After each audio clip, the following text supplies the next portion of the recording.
Michelle with Pink and Maine. Thanks so much for joining me today. It's day 20 of opening our Advent calendar for 2024. Let's jump right in and take a look at what's in store for us today.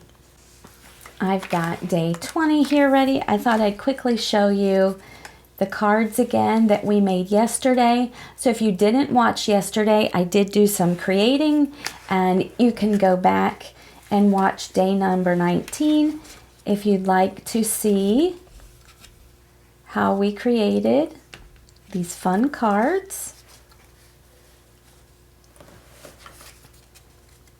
This one says hip hip hooray, and we've got sparkly stars, and we stenciled over glitter paper. That was fun. Okay, but without further ado, let's open day 20. I feel something a little chunky in here.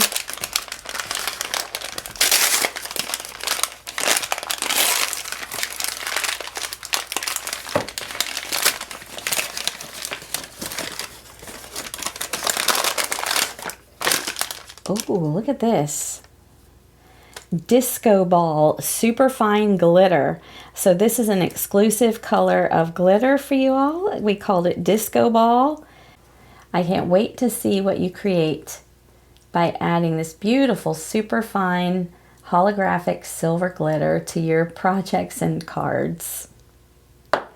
Thanks again so much for joining me for day 20. I hope I see you tomorrow, and we'll open day 21. I can't wait. Good night.